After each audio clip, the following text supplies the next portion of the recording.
સાહિત્ય જગત કલમ ઓળખ તમારી સ્પર્ધા નંબર 53 નામ રશ્મિ સંપટ ગામ મુંબઈ મારો પસંદગીનો વિષય આદર્શ મૈત્રી મારી અને તારી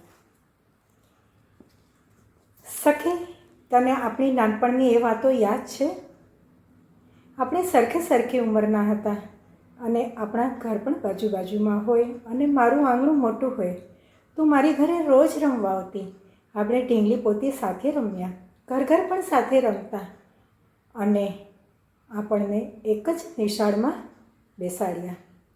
ક્લાસમાં પણ આપણે બંને બાજુમાં જ બેસતા. ઘરેથી લઈ આવેલું લંચ બોક્સ આપણે સાથે ખાતા અને રિસેસમાં સાથે જ રમતા.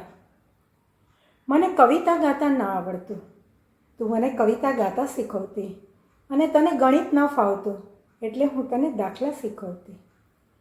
ગૃહ કાર્ય પણ આપણે ઘરે સાથે બેસીને જ કરતા. ક્યારેક મોડું થઈ જાય તને તો તારી બા બોલાવવા આવતા અને કહેતા, મંજુ ચાલ રાત પડી ગઈ છે, હજુ તારું જમવાનું બાકી છે. ત્યારે મારી બા કહેતી, જેવી મારે અંજુ તેવી મંજુ. ભાભી તમે જરાય ચિંતા ન કરો, અંજુની સાથે મંજુએ જમી લીધું છે. આપણી મૈત્રી સ્કૂલમાં બહુ વખણાતી. જ્યાં તું ત્યાં હું, જ્યાં હું ત્યાં તું. આપણા બંનેના ખોડિયા જુદા હતા પણ આપણો આત્મા તો એક જ હતો. આપણે બંને એકબીજાના પડછાયા હતા. આમ જ આપણે એસએસસીમાં આવી ગયા. એસએસસીમાં આપણે સાથે જ લેસન કરતા. રાત્રે પણ તું મારી ઘરે આવતી અને આપણે અપેક્ષિત સાથે સોલ્વ કરતા. ક્લાસમાં જો તને કોઈ વાર વર્ગ શિક્ષક વઢે તો મને રડવું આવી જતું અને મને વઢે તો તને રડવું આવી જતું. આપણી મૈત્રી ખૂબ વખણાતી. આપણે એક જ કોલેજમાં એડમિશન લીધું અને આપણે અંજુ મંજુની જોડી તરીકે જ ઓળખાતા. તને યાદ છે આપણે એકવાર શોલે પિક્ચર જોવા ગયેલા.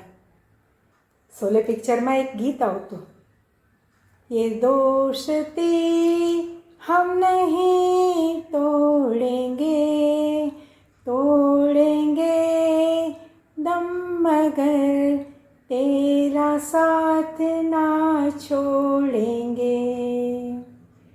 આ ગીત આપણે કેટલી વાર ગાયું હશે તેનો મને અંદાજ નથી, પણ કોલેજમાં છોકરા છોકરીઓ જ્યારે આપણને જોતા ત્યારે અચૂક આ ગીતની કડી ગાતા.